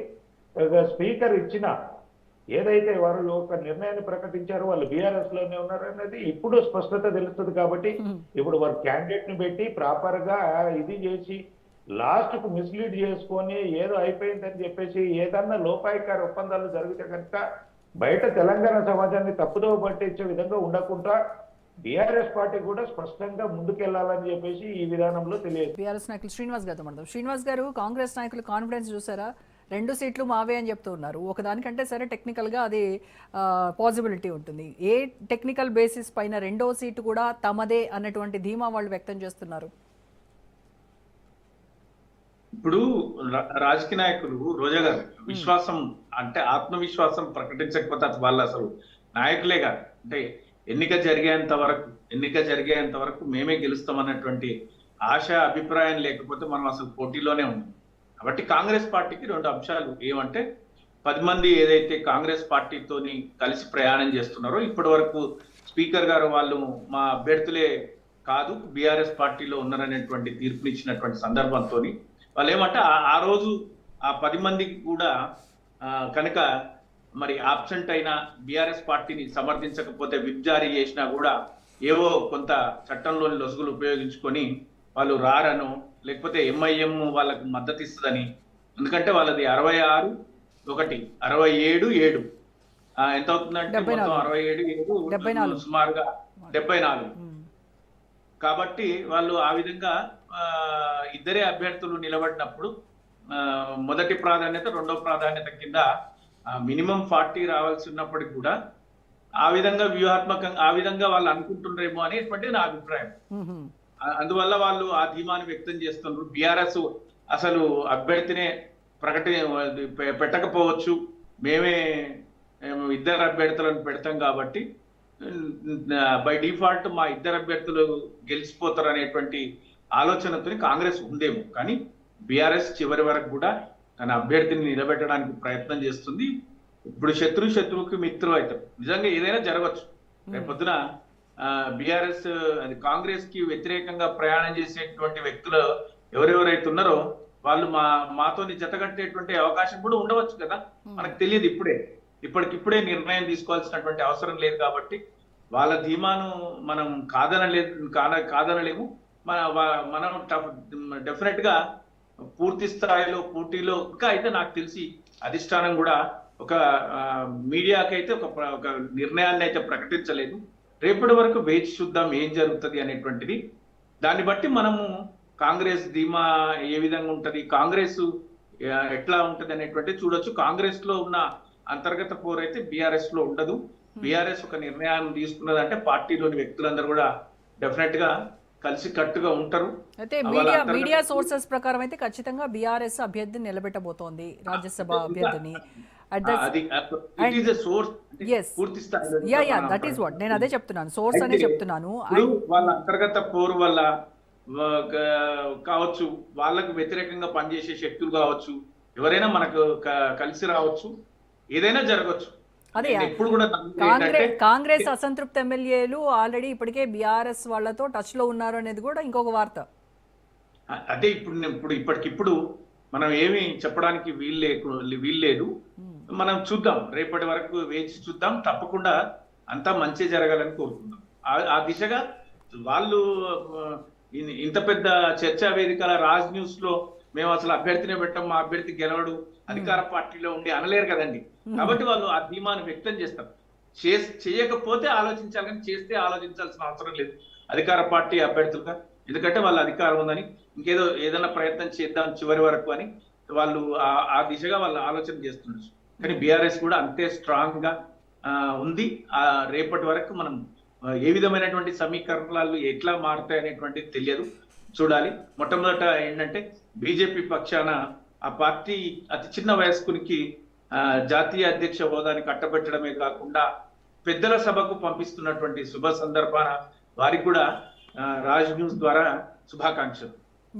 అయితే బీఆర్ఎస్ అభ్యర్థిత్వము ఖరారు చేయడానికి ఖచ్చితంగా ఈ పార్టీ మారినటువంటి ఎమ్మెల్యేల ఓటు అనేది చాలా కీలకం. మీరు విప్ జారీ చేసినప్పటికీ కూడాను దాన్ని ధిక్కరిస్తే ఖచ్చితంగా మరి ఓటు అనేది వాళ్ళకే వెళ్తుంది కదా, కాంగ్రెస్ పార్టీకే ఓటు వెళ్తుంది. అది మరి బీఆర్ఎస్కి అంటే బహిరంగంగా వీళ్ళు వెళ్ళారు అని చెప్పడం మీ విజయం కావచ్చు, కానీ అది మీకు నష్టం కలిగించేటువంటి అంశమే కదా. డెఫినెట్ గా ఇప్పుడు నేను అదే చెప్తున్నా. మా సంఖ్య 39 నుంచి 37 అయింది. 37లో 10 మంది అటు పని చేస్తున్నారు. వాళ్ళు ఓపెన్ గా సరే టెక్నికల్ గా వాళ్ళు గెలుపు సాధించిండ్రేమో, స్పీకర్ గారు కూడా అధికార పార్టీకి చెంది ఉంటారు కాబట్టి ముఖ్యమంత్రి గారు చెప్పిన మాటలే వాళ్ళు చెప్తారు. ఆ 10 మంది కూడా రేపు పొద్దున ఏదో ఒక సాంకేతిక కారణాలు విప్ జారీ చేసినప్పటికి కూడా ఇప్పుడు ఏకంగా కాంగ్రెస్ అభ్యర్థిగా పోటీ చేసి కూడా నేను బీఆర్ఎస్ లోనే ఉన్నా, బీఆర్ఎస్ పార్టీ నన్ను సస్పెండ్ చేయలేదు, లేదా బీఆర్ఎస్ పార్టీ నన్ను బీఆర్ఎస్ లో లేవు అనట్లేదు, అట్లాంటి మాటలు చెప్పి దానం నాగేందర్ గారు ఇంకా నేను బీఆర్ఎస్ అనే చెప్పుకుంటారు కదా. కాబట్టి ఏదైనా టెక్నికల్ గా లొసుగులు ఉంటే, ఏమైనా లోపాలు ఉంటే దాన్ని వాళ్ళు తమ వైపు మార్చుకునేటువంటి అవకాశం ఉంటుంది. అట్లనే బీఆర్ఎస్ కూడా ఒక మంచి ఇది మాకు కూడా ఒక ఆపర్చునిటీ విప్టీకరించినప్పుడు వాళ్ళపైన చర్య తీసుకోవడానికి ఏ విధమైనటువంటి సాంకేతిక కారణాలు, దాంతో పాటు పార్టీ అధిష్టానం అన్ని రకాలుగా ఆలోచిస్తారు కదండి. గెలిపే ధ్యేయంగా ఆలోచిస్తారు. ఖచ్చితంగా గెలవాల్సినటువంటి దిశగా ఆలోచన చేసి అభ్యర్థిని ప్రకటించడమా లేకపోతే ఇంకా తెలియదు, ఏం జరుగుతుంది అనేటువంటిది తెలియదు. కాబట్టి ఇప్పటికిప్పుడే దానిపైన ఒక స్పష్టత ఇవ్వలేనటువంటి పరిస్థితి. రైట్. సో లింగం యాదవ్ గారు, ఎంత అనర్హత పిటిషన్కి సంబంధించి కోర్టు మొట్టికాయలు వేసి తర్వాత స్పీకర్ వాళ్ళని విచారించి కొంతమంది మళ్ళీ మేము రాలేమని నోటీసులు ఇచ్చి ఇంత తతంగం జరిగి స్టిల్ వాళ్ళు బీఆర్ఎస్లోనే ఉన్నారని తేల్చేసి రేపు రాజ్యసభ ఎన్నికల్లో ఓటు వేసేటప్పుడు దూద్ కా దూద్ పానీ కా పానీ ఖచ్చితంగా తేట తెల్లమవుతుంది. ఎందుకంటే విప్ జారీ చేస్తాము, మేము అభ్యర్థిని పెట్టబోతున్నాము అనేటువంటి సంకేతాలు అయితే బీఆర్ఎస్ నుంచి వస్తున్నాయి. సో వాళ్ళు బీఆర్ఎస్లో ఉన్నారా లేదంటే కాంగ్రెస్ పార్టీకి పనిచేస్తూ ఉన్నారా, ఓటింగ్ కూడా ఇలా జరిగిందా అనేది అయితే తేట తెల్లంగా ఉంది.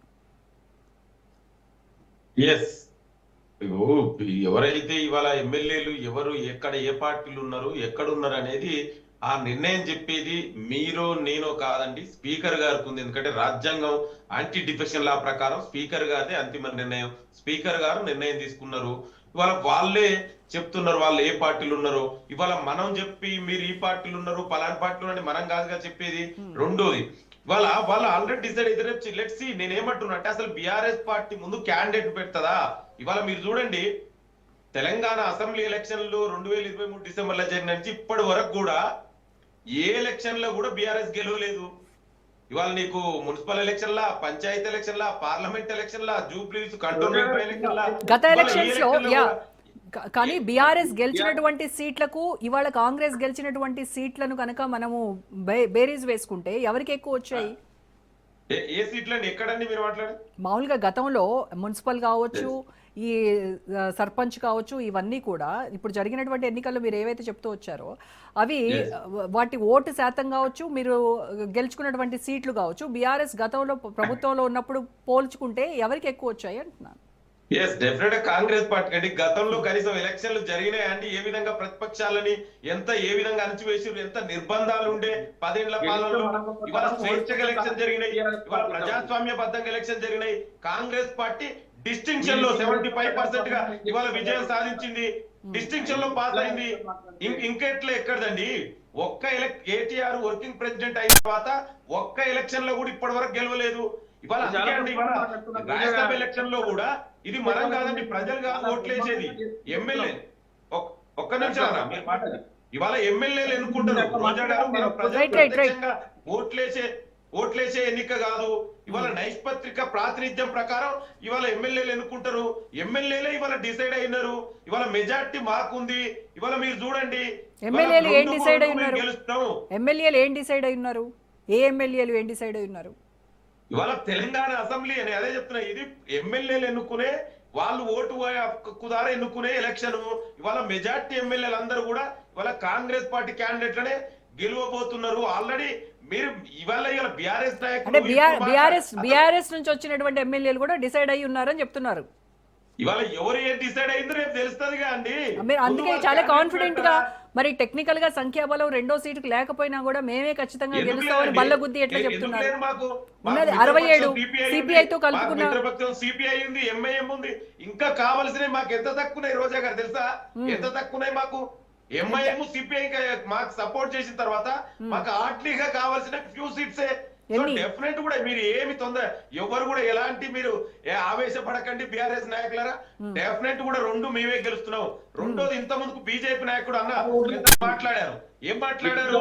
అభిషేక్ సింగ్ మనవి 5 సంవత్సరాలకు అన్న కరెక్షన్. అభిషేక్ సింగ్ మనవి 6 రాజ్యసభ అనేది 6 సంవత్సరాలు. ఆయన ఎలక్ట్ అయింది 2 ఇయర్స్ బ్యాకే, అది బై ఎలక్షన్ లో. ఇవాళ ఈ 2 ఇయర్స్ లో కూడా ఆయన తెలంగాణ రాష్ట్రం తరపున, ప్రభుత్వం తరపున ఢిల్లీలో బీసీ రిజర్వేషన్ కోసం కొట్లాడింది ఆయనే. కేంద్ర ప్రభుత్వం తోటి బీసీలకు 42% రిజర్వేషన్ ఇవ్వాలని కేంద్ర ప్రభుత్వంలో సుప్రీంకోర్టులో తెలంగాణ తరపున వాదనలు వినిపించింది ఇదే అభిషేక్ సింగ్ మన్వి గారు. అదే విధంగా తెలంగాణ నుంచి ఆంధ్రాకు జలదోపిడి జరుగుతుందని దానికి కూడా వాదనలు వినిపించింది సుప్రీంకోర్టులో ఇదే అభిషేక్ సింగ్ మన్వి గారు. ఇవాళ అట్లాంటి ఇవాళ ఒక న్యాయకోవిదుడు తెలంగాణ ప్రాంతం నుంచి ప్రాతినిధ్యం వహిస్తే తెలంగాణ ప్రాంతానికి ఇవాళ కేంద్రం నుంచి రావాల్సినటువంటి ఏదైతే ఇప్పటికీ అపరిష్కృతంగా ఉన్నాయో అవన్నీ కూడా సాల్వ్ అయితేనే ఉద్దేశంతో ఇంకొకటి రోజా గారు మీకు తెలుసు రాజ్యసభ అనేది ఏదైతే ఈ దేశంలో ఎక్కడి నుంచి అయినా ఎలక్ట్ కావచ్చు, మరి బీజేపీ నాయకులు ఇతర రాష్ట్రాల నుంచి ఎందుకు ఎలక్ట్ అవుతారండి? ఇవాళ ఇది కలమను, ఇది మనకు కొత్తగా ఇది రాజ్యాంగం కల్పించిన హక్కు, మన ప్రాంతానికి ఉపయోగపడుతుందని అభిషేక్ సింగ్ మనవి గారి మన ప్రాంతం నుంచి పంపిస్తే దాని మీద కూడా ఏది పడుతుంది మాట్లాడతారు. వాళ్ళు అదే అంటున్నారు, తెలంగాణకు ప్రయోజనం చేకూర్చేటువంటి నేతలను అభ్యర్థులుగా పెట్టి రాజ్యసభకు పంపిస్తే ప్రయోజనం ఉంటుంది అని అంటున్నారు. మరి అదే చెప్తున్నారు రోజా గారు. ఇవాళ అభిషేక్ సింగ్ మనవి గారు మీకు తెలుసా అండి, at the age of 35 is appointed as attorney general of India. అంత ఎంగేజ్ లా అంత మేధావి న్యాయకోవిదుడు. నేను అదే చెప్తున్నా, బీసీ రిజర్వేషన్ కోసం 42% రిజర్వేషన్ కోసం తెలంగాణ ప్రభుత్వం తరఫున సుప్రీంకోర్టులో వాదనలు వినిపించింది ఇదే అభిషేక్ సింగ్ మనవి కదా. ఇవాళ అందుకే ఇట్లాంటి వ్యక్తి మన రాష్ట్రానికి ఉపయోగపడుతున్న ఉద్దేశంతో ఇంట్లో రాజకీయాలు ఎందుకండి. మరి బీజేపీ నాయకులు కూడా అన్ని ఇవాళ వాళ్ళ రాష్ట్రం నుంచే ఒక రాష్ట్రం నుంచి ఎన్నిక అవుతున్నారా? ఇవాళ వాళ్ళ జాతి ఇవాళ మీరు చూడండి, ఇవాళ ఇది భారత రాజ్యాంగం కల్పించినది అక్కండి. ఎవరైనా ఈ దేశంలో ఎక్కడి నుంచైనా ఎన్నిక కావచ్చు. మరి వీళ్ళే మాట్లాడతారు కదా దేశం గురించి. అంటే మరి తెలంగాణ మరి ఈ ఉద్దేశం ఏంది అంటే దేశంలో ఇంకొక రాష్ట్రం నుంచి ఇంకో రాష్ట్రం నుంచి ప్రాతినిధ్యం వహించొద్దా? ఇదే మీ జాతీయ విధానమా? మీరు మాట్లాడితే జాతీయం అంటారు కదా. అంటే మరి ఈ దేశంలో ఉన్న అభిషేక్ సింగ్ మరి ఈ దేశ పౌరుడే కదా. అంటే తెలంగాణ ఇంకేమైనా సపరేట్ ఉందా? అంటే మీకు విధానం ఇది మీ విధానం, ఇది మీ విధానమా? జాతీయ విధానం మేమంతా జాతీయం భారతీయులు అంటారు. మరి భారతీయుడు ఇంకో రాష్ట్రం నుంచి ప్రాతినిధ్యం వహిస్తే ఆయన వహించొద్దు అంటాడు. అంటే ఏందండి మీ విధానం? ఏం మాట్లాడుతున్నారు? ఎక్కడ పోతుంది మీ జాతీయ విధానం? ఇదే హిపోక్రసీ బీజేపీ నాయకులు.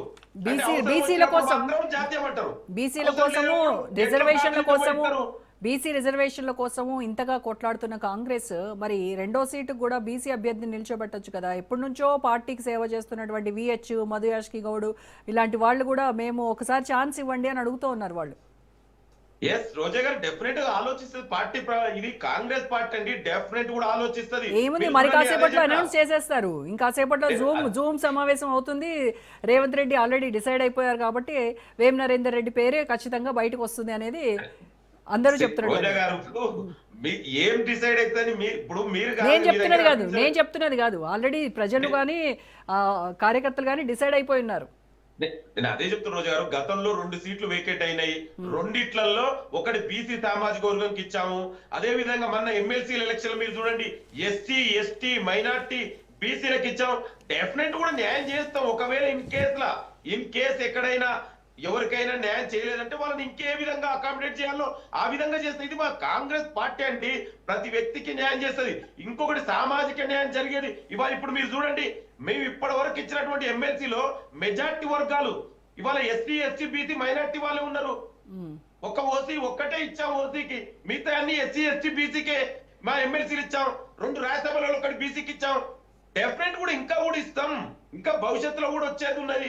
ఒకవేళ మీరు అనుకున్నట్టు రాలేకపోతే, మీరు అన్నట్టు పెద్దలు చాలా మంది ఉన్నారు, హనుమంతరావు లాంటి వ్యక్తులు, మదియాస్కి ఇంకా చాలా మంది ఎస్సీ ఎస్టీలలో కూడా ఉన్నారు. వాళ్ళందరూ కూడా న్యాయం చేస్తాం. డెఫినెట్ కూడా కాంగ్రెస్ పార్టీ సామాజిక న్యాయానికి కట్టుబడి ఉంది. ఇవాళ అందుకే మా చిత్తశుద్ధి ఉంది కాబట్టి ఇవాళ ఇన్ని మీరు చూడండి, బీసీల కోసం ఎవరు కొట్లాడిరండి. దేశ చరిత్రలో మొదటిసారిగా ఇవాళ అసెంబ్లీలో బిల్లు పాస్ చేసి కేంద్రానికి పంపించాం. మరి కేంద్రం చేయలేదు. ఇవాళ మీరు చూడు, మొన్న జరిగిన మున్సిపల్ ఎలక్షన్ లో చూడండి, నా బీసీలు 60% పైగా ఎలక్ట్ అయ్యారు. అసలు పంచాయతీలో 60 to 70% పైగా ఇవాళ బీసీలు ఎలక్ట్ అయ్యారు. ఇవన్నీ కూడా కాంగ్రెస్ పార్టీ ప్రభుత్వం కారణంగా కదా. మేము ఇచ్చినటువంటి దానిలే కదా. ఇవాళ పార్టీ పరంగా మేము ఎన్ని సీట్లు ఇచ్చామండి? మేము అనుకున్న 40 కంటే ఎక్కువ 60% సీట్లు ఇవాళ పార్టీ పరంగా ఇచ్చాం.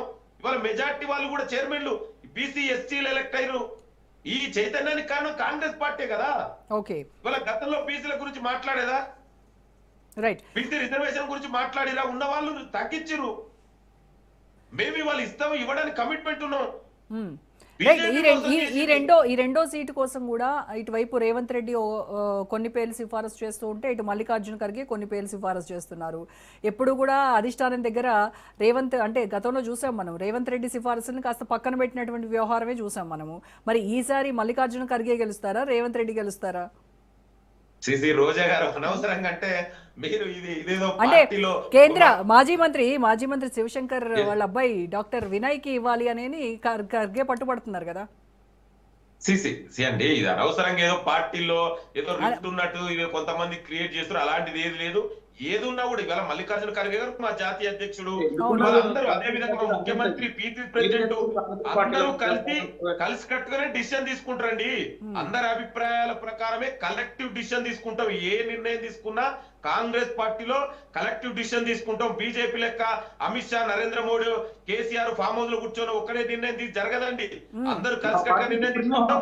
అందరూ కూడా ఆమోదయోగ్యమైన నిర్ణయమే తీసుకుంటాం. మీ దగ్గర కూడా one and only Rahul Gandhi decide చేస్తారట కదా. ఇప్పుడే మీరు అన్నారు కండి, ఇప్పుడు అంటే మీరు మాట్లాడే దానికి అంటే ఎంత కాంట్రాక్టర్ చూడు మీద ఇప్పుడే ఏమన్నారు, ఇట్లా ఖర్గే గారు ఒకటి అన్నారు. అవునండి, అందరూ ఈ ఇద్దరు తీసుకెళ్లినవి ఫైనల్ చేసేది అయితే రాహుల్ గాంధీనే కదా. అదే చెప్తున్నాండి. ఇవాళ ఏఐసిసి అంటే మాకు ఇవాళ జాతీయ పార్టీల విధానం ప్రకారం మేము రాష్ట్రాల్లో ఉన్నటువంటి ఈ కాంగ్రెస్ పార్టీ అధ్యక్షుడు, అదే విధంగా ముఖ్యమంత్రి గారు, ఇన్ఛార్జి గారు పేర్లు, అదే వీళ్ళందరూ కలిసికట్టుగా ఇంత ముందుగా మీరే చెప్పారు జూమ్ మీటింగ్ అయిందని. ఆ జూమ్ మీటింగ్ లో రాహుల్ గాంధీ గారు ఉంటారు, ఖర్గే గారు ఉంటారు, ఇన్ఛార్జ్ గారు ఉంటారు, ముఖ్యమంత్రి గారు ఉంటారు, పీసీ ప్రెసిడెంట్, వీళ్ళందరూ కలిసి కట్టుగానే నిర్ణయాలు జరుగుతాయి. ఇందులో ఏ ఒక్కరు మిగతా పార్టీలు ఏమైనా సీల్డ్ కవర్ లో పంపిస్తాయా అండి అభ్యర్థుల పేర్లు? వాళ్ళు కూడా కలెక్టివ్ గానే తీసుకుంటారు కదా డెసిషన్. బీఆర్ఎస్ పార్టీలో నిర్ణయాలు ఎవరు, రోజా గారు నేను సూటిగా అడుగుతున్నా, బీఆర్ఎస్ పార్టీలో నిర్ణయాలు ఎవరు ఆధ్వర్యంలో జరుగుతాయండి? ఎవరిని కన్సల్ట్ చేసి నిర్ణయాలు తీసుకుంటారండి? శ్రీనివాస్ గారు మాట్లాడాలి. ఎస్ శ్రీనివాస్ గారు. కాదండి, ఇప్పుడు మా పార్టీ సుప్రీమో ఎవరు? మా పార్టీ సుప్రీమో కేసీఆర్ గారు పార్టీ సీనియర్ లీడర్లు అందరు కలుపుకొని అందరి సమక్షంలోనే నిర్ణయం తీసుకుంటారు. But declaration by the ultimately KCR గారే కదా. It is a discipline party. అందరు బయట అరిచే పార్టీ కాదు కదా. నేనైతా నా ఓడు కావాలి మాదంటే 10 గ్రూపులు ఉండవు. ఈ గ్రూప్ రాజకీయాలు చేసేటువంటి పార్టీ కాదు మాది. ఒక డిసిప్లైన్ పార్టీ, ఉంటారు, చెప్పగలుగుతారు, అంతేగాని ultimately decision is going to take by the only mister KCR గారు. అడిగే స్వేచ్ఛ ఉందా? మా బస్సు శ్రీనాథ్కు రాజ్యసభ సీట్ ఇవ్వమని అడిగే స్వేచ్ఛ ఉందా మీ పార్టీలో? స్వేచ్ఛ ఎందుకు ఉండదు? అంటున్నా. ఎవరు అంటున్నారు? బయట మాట్లాడరు. మా దాంట్లో పేపర్ మీద రాసేయచ్చు, పోయి మాట్లాడచ్చు, సార్ నాకు రాజ్యసభ సీట్ కావాలని అడుక్కోవచ్చు. కానీ మీలాగా బయట ప్రెస్ మీట్లు పెట్టి ఇట్లా మాట్లాడేటువంటి పరిస్థితి ఉండదు. ఇది ఎవరైనా ఒప్పుకోవాల్సిందే. రైట్. ఇప్పుడేమంటారు లింగం గారు? నేనేమంటున్నా అంటే that is the difference between అండి. ఇది ఒక డెమోక్రటిక్ ప్రిన్సిపల్ ప్రకారం నడిచే పార్టీ కాంగ్రెస్ పార్టీ. వ్యక్తిగతంగా ఇది మీరు చెప్పండి, డిఫరెన్స్ ఆఫ్ ఒపీనియన్ ఉండదు తప్ప అండి. అది డైవర్సిటీ అనేది ఈ దేశ డిఎన్ఏలో ఉంది. ఆ డిఎన్ఏ మా కాంగ్రెస్ పార్టీలో ఉంది. కాస్త ఎక్కువ ఉంది. అది కాంగ్రెస్ పార్టీలో అది కొంచెం ఎక్కువ ఉంది. ఆ డైవర్సిటీ కాస్త ఎక్కువగా ఉందేమో అనిపిస్తుంది. అది సర్లే, ఒక ఎక్కువ ఉందా తక్కువ ఉందా కాదు, ఫస్ట్ డైవర్సిటీ అనేది మన ముఖ్యమండి. భిన్న అభిప్రాయాలు ఉండాలి. ఇవాళ మా పార్టీలలో నేను అదే చెప్తున్నా, మిగతా పార్టీలలో మాకు స్వీట్ ఇప్పుడు మా అంతెందుకండి, మా సీనన్నే ఉండు, సీనన్న టికెట్ ఇచ్చే అని అడిగి ధైర్యంగా అడిగి టిఆర్ఎస్ పార్టీ భవన్ పోగలుగుతాడా? పార్టీలు ఉండగలుగుతాడా? లింగం గారు మీరు అడగలరా రేవంత్ రెడ్డి దగ్గరికి వెళ్ళి నాకు టికెట్ ఇవ్వండి మీరు అడగలరా? మీకుందా ఆ స్వేచ్ఛ? ఇప్పుడే మీరే చెప్పారు మా దాంట్లో, మీరే చెప్పారు చాలా పేర్లు, మీరే చెప్పారు కదా, అంత స్వేచ్ఛ ఉంది అంటున్నాను. That is the difference, that is the Congress beauty and greatness అండి. అది గొప్పదనం బాజీ. మేము అడుగుతాం ఏ నిర్ణయం తీసుకోవాలి, ఎవరు ఎక్కడ అవుతారు, ఎవరిని ఎక్కడ చేయాలనేది పార్టీ అల్టిమేట్ డిసిషన్ తీసుకుంటుంది. క్రమశిక్షణ రాహిత్యాన్ని గొప్పతనంగా, లేకపోతే అంతర్గత ప్రజాస్వామ్యంగా మన పార్టీని మనమే తగలబెట్టుకోవడం, మన పార్టీలో మనమే కొట్లాడుకోవడం, విసుగుకోవడం, కొట్టుకోవడం, ఇవన్నీ మన పార్టీలో బ్యూటీ ఉంది. అది గొప్ప విషయం అంటే దాన్ని ఎవరేం చేయలేరు. కాంగ్రెస్ పార్టీ కూడా క్రమశిక్షణతోని గొప్పగా ఉండాలని అందరం కోరుకుంటున్నాం. అట్లా కాదు మేము కొట్లాడుకుంటాం అంటే ఎవరేం చేయలేరు. కొట్లాటలు ఎక్కడ ఉన్నాయనా? అడగడం తప్పేది. అడిగితే అభిప్రాయాన్ని వ్యక్తం చేస్తే మీరు కొట్లు ఎందుకు అనుకుంటారు? ఎవరు రామ్ అడగడం ఎప్పుడు కూడా తప్పు కాదు. అదే కదా మా పార్టీలో అడుగుతారు, మిగతా పార్టీలలో అడగలేనే స్వేచ్ఛ ఉండదు. అడిగితే మిమ్మల్ని ఎక్కడికి పంపిస్తారో తెలుసు. తెల్లారి మీరు మీరు మీ మీ పార్టీలలో ఏ విధంగా ఉంటారో తెలుసు. సో దయచేసి మా పార్టీలలో చాలా మంది సీనియర్లు ఉన్నారు, చాలా మంది పార్టీ కోసం కష్టపడ్డోళ్ళు ఉన్నారు. వాళ్ళందరూ అడగడంలో తప్పలేదు, అడుగుతారు. అల్టిమేట్ గా ఒక పార్టీ నిర్ణయం తీసుకుంటది. పార్టీ నిర్ణయం తీసుకునేంత వరకే, నిర్ణయం తీసుకున్న తర్వాత అందరూ కట్టుబడి ఉంటారు ఆ డిసిషన్ కు. సో ఏ జాతీయ పార్టీలో లేనటువంటి స్వేచ్ఛ కాంగ్రెస్ పార్టీలో ఉంది అని అంటారు. బీజేపీలో మొత్తం అది మనకి కనపడదు. సి అండి రోజా గారు, అసలు బీజేపీ పార్టీ ఇవాళ వాళ్ళ అధ్యక్షుడు మన దాకా ఉన్నటువంటి అధ్యక్షుడు పేరు ఎవరికైనా తెలుసా అండి? ఇప్పటి వరకు వాళ్ళ నిర్ణయాలన్నీ కూడా మోడీ అమిత్ షా చుట్టే తిరుగుతున్నాయి. అసలు వాళ్ళ జాతీయ అధ్యక్షుడు ఇప్పుడు నవీన్ వచ్చేంత వరకు కూడా ఈయన పేరు కూడా ఇప్పుడు ఇవాళ కొత్తగా అవుతుంది కాబట్టి ఇప్పుడు పేరు కొంతమంది మాట్లాడుతున్నారు. మన దాకా మాట్లాడిరా? నేను ఏమంటున్నా అంటే వాళ్ళు ఎంత నిర్ణయాలు అన్నిటి కూడా ఏకపక్షంగా ఉంటాయి. కాంగ్రెస్ పార్టీలో నిర్ణయాలు ఏకపక్షంగా ఉండయి. ఇది చాలా స్పష్టమైన డిఫరెన్స్. ఈ దేశంలో మిగతా పార్టీలకు కాంగ్రెస్ పార్టీకి ఒక కేటగారికల్ ఉన్నటువంటి డిఫరెన్స్. రైట్ అండి. ఓకే, కృష్ణారెడ్డి గారు మాట్లాడాలి. మేడం, ఇందాక సుదీర్ఘంగా విన్నాము. లింగం యాదవ్ గారు మాట్లాడుతున్నారు బీసీ రిజర్వేషన్ల గురించి. తెలంగాణలో బీసీలకు ఉద్ధరించింది మేమే, వాళ్ళకు ఈ రోజు వరకు నడిపించింది మేమే, ఇంకా కూడా ఏదో చేస్తామని చెప్పేసి చెప్తున్నారు. అసలు ఇక్కడ కాంగ్రెస్ పార్టీకి రేవంత్ రెడ్డి గారి సర్కార్కు ఒక విధానపరమైన నిర్ణయం లేదు. బీసీలను ఎలా మోసం చేయాలి, దగా చేయాలి, వాళ్ళను మాయ మాటల మత్తులో దించి ఓట్లు వేసుకోవాలనే ఉద్దేశం తప్ప ఫస్ట్ జీవో తీసుకొచ్చారు 42% రిజర్వేషన్ అని. అది రద్దు చేయకుండానే ఆర్డినెన్స్ ఇది అసెంబ్లీలో బిల్లు పెట్టారు. మళ్ళా అది బిల్లు పాస్ కాకుండానే గవర్నర్ దగ్గర ఉండగానే ఆర్డినెన్స్ తీసుకొచ్చారు. మళ్ళీ ఇవన్నిట్లలో అంటే అది రద్దు చేసిన ఇది కావాలి, దేని మీద కేంద్ర నిర్ణయం తీసుకోవాలి, దేని మీద మాట్లాడాలి అనేది. మరి ఇక్కడ అసెంబ్లీలో పెట్టినప్పుడు మీరు అపోజ్ చేసి ఉండొచ్చు, మీ నాయకులు, మీ ఎమ్మెల్యేలు, బీజేపీ ఎమ్మెల్యేలు. మేడము ఒకటి, బీసీ 42% రిజర్వేషన్ కావాలి అనేది అందరం కోరుకున్నదే, అందరు పార్టీలు కోరుకున్నదే, అందరము దానికి మద్దతు ఇవ్వాల్సిందే. కానీ చేసిన విధానములో ఒక దగా కుట్రపూరితమైన వ్యవహారానికి పాలు పడుకుంటూ వచ్చిండ్రు రేవంత్ రెడ్డి గారు. అక్కడ అది సుప్రీంకోర్టుకి వెళ్ళిన తర్వాత ఆగిపోవడం జరిగింది. ఇది 9th షెడ్యూల్లో పెట్టాలంటే దాంట్లో ఉండాల్సిన అంశాలు ఏంటి, దాంట్లో డిస్కస్ చేయాల్సింది ఏంటి, మనం కేంద్రం దగ్గరికి వెళ్ళి ఎలా రిప్రజెంటేషన్ చేయాలనేది చేయకుండా ఎంతసేపు నాటకాలేసుడు, డ్రామాలేసుడు, మాయ మాటలు చెప్పుడు, మత్తులో దించుకోవడము, ఓట్ల పరంగా ఉపయోగించుకుందాం బీసీలను అనేది రేవంత్ రెడ్డి గారు ఆడిన నాటకానికి అక్కడ పులిస్ స్టాప్ పడితే దాన్ని బీజేపీ మీద రుద్దడానికి ఇప్పుడు లింగం యాదవ్ గారు లాంటి వాళ్ళు కాంగ్రెస్ పార్టీ వాళ్ళు మాట్లాడడం జరుగుతుంది. దీని మీద మనసింగ్ గారు ఇందాక చెప్తున్నారు, ఆయన తెలంగాణ నుంచి కొట్లాడిండు, సరే 2 సంవత్సరాలు, అది కరెక్షన్ మిస్టేక్, ఓకే. ఆయన బీసీ రిజర్వేషన్ మీద కొట్లాడినప్పుడు తెలంగాణ ప్రభుత్వం నుంచి ఫీజులు ఎంత తీసుకున్నాడు, దాని మీద రేపు పొద్దున మేమైనా మీరైనా ఇన్ఫర్మేషన్ యాక్ట్ ప్రకారం తీసుకుందాము, ఎంత ఫీజులు పే చేశారు తెలంగాణ ప్రభుత్వం నుంచి, తెలంగాణ రాష్ట్రం నుంచి, అవన్నీ కూడా చూద్దాము. ఇది ఉద్యుక్తి పుట్టానికి తెలంగాణ గురించి, తెలంగాణ సమాజానికి సేవ చేయడానికి ఆయన ఏమి ఫ్రీగా లేడు, ఆయన చెయ్యడు. సుప్రీంకోర్టు ఆయన ఫీజు ఎంతనో తెలుసు, ఆయన లెక్కలు ఎంతనో తెలుసు. ఈ విధంగా అదనంగా కూడా ఆయన లాభపడతాడు. అంతే తప్ప ఆయనకు ఏదో తెలంగాణ సమాజానికి ఉద్ధరించే విధంగా, తెలంగాణ సమస్యలను ప్రశ్నించే విధంగా పార్లమెంట్ లో రాజ్యసభలో ఎన్నిసార్లు మాట్లాడాడు తెలంగాణ సమస్యల గురించి అనేది కూడా చూడొచ్చు. ఇవన్నిటిని మనం తీసుకుంటూ పోతే అక్కడ ఏం లేదు, గుండు సున్నా ఉంటుంది. ఇంకొకటి ఏంటంటే ఇప్పుడు వచ్చేది మన రాజ్యసభ ఎలక్షన్స్ గురించి చర్చ అంతా కూడా ఇప్పుడు కలెక్టివ్ డెసిషన్ ఉండదు బీజేపీలో కానీ బీఆర్ఎస్ లో కానీ, ఆ స్వేచ్ఛ అది కాంగ్రెస్ పార్టీలో ఉంటుంది అని చెప్పేసి అని అంటున్నారు. ఎస్ మేడం, నేను చెప్తాను. ఇక ఈ రాజ్యసభ ఎలక్షన్ అయ్యేంత వరకు విచిత్ర వేషాలు వస్తాయి. గంటకు నిమిషానికి సెకండ్కు వ్యవహారాలు మారుతుంటాయి. కాంగ్రెస్ తరపు రాజకీయాలు, సూట్ కేసు తరపు రాజకీయాలు, లేదంటే లోపాయికారి రాజకీయాలు మొత్తం మీ దాంట్లో బ్రేకింగ్లు అన్ని ఛానళ్లలో చూస్తూనే ఉంటాము. చూద్దాం ఈ 16వ తారీఖు వరకు ఎన్ని విచిత్రమైన పరిస్థితులు ఏర్పడతాయనేది. బీజేపీ అనేది ఇక మా పార్టీ గురించి మాట్లాడేటప్పుడు లింగం యాదవ్ గారు అసలు ఒకప్పుడు కాంగ్రెస్ పార్టీ అంటే ఏంది, పొలిటీ బ్యూరో అంటుండే, ఆ పొలిటీ బ్యూరో మెంబర్స్ నిర్ణయం తీసుకుంటుండే, వాళ్ళంతా ఎటు పోయింది, ఓ సిడబ్ల్యూసి అంటుంటుండే, ఏఐసిఎస్ ఉంటుంది, అసలు ఎక్కడ పోయింది ఎంతసేపు ఎప్పుడు లేదన్నా కరెక్షన్ మా కాంగ్రెస్ పార్టీలో ఎప్పుడు కూడా ఒక్క సిడబ్ల్యూసి 5 మెంబర్స్ కమిటీ ఉంటుండే దాని మీద కలెక్టివ్ నిర్ణయం జరుగుతుంది.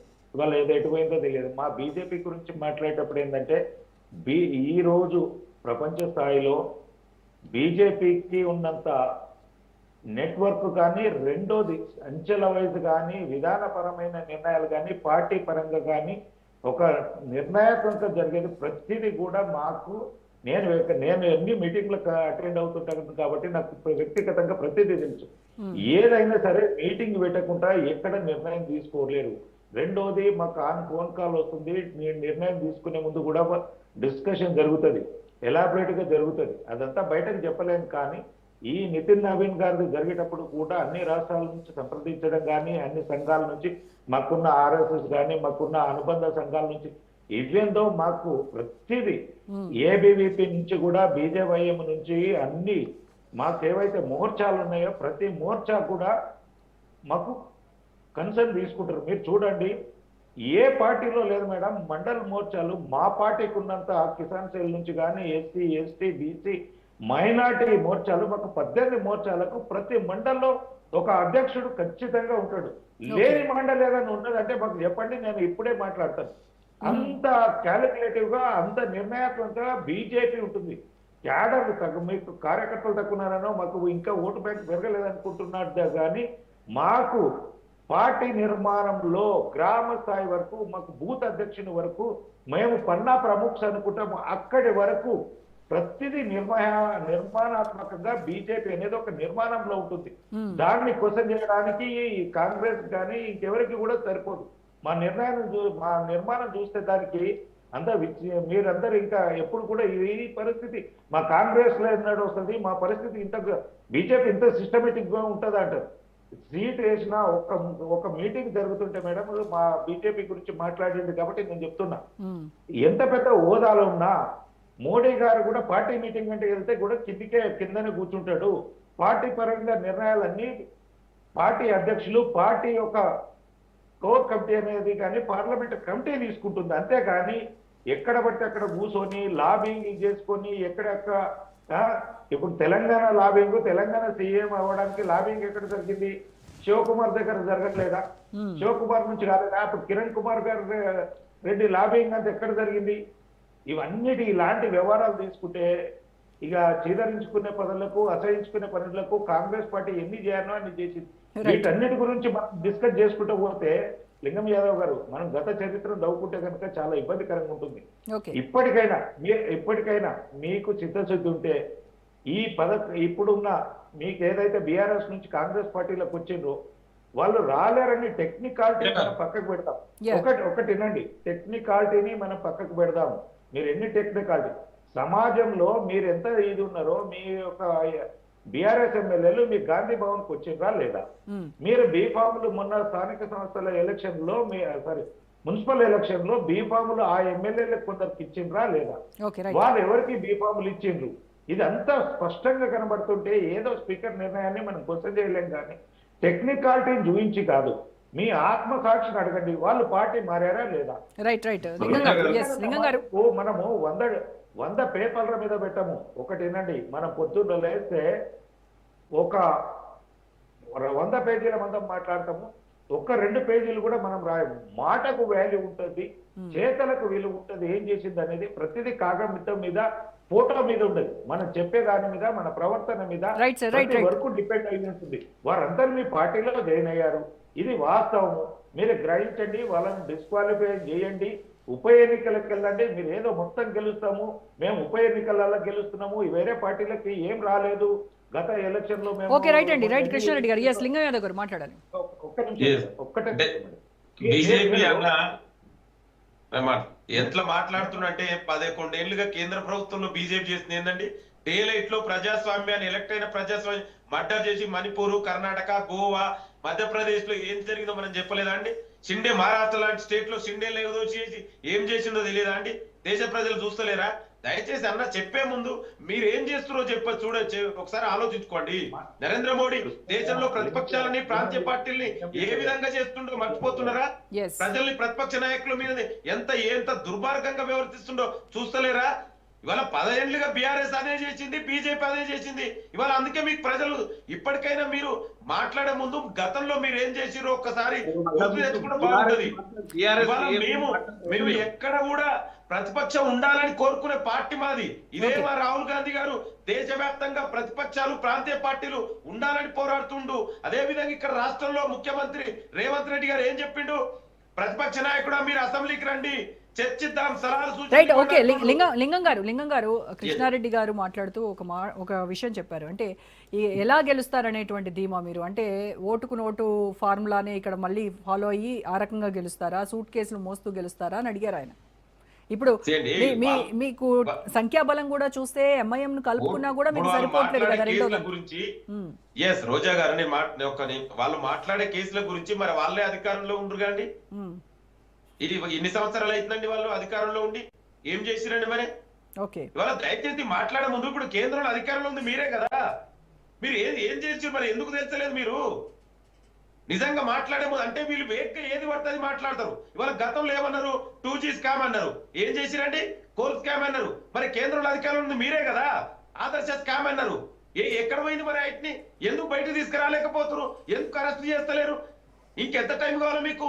అంటే మీరు రాజకీయ అవసరాల కోసం ఏది పడుతుంది మాట్లాడతారు.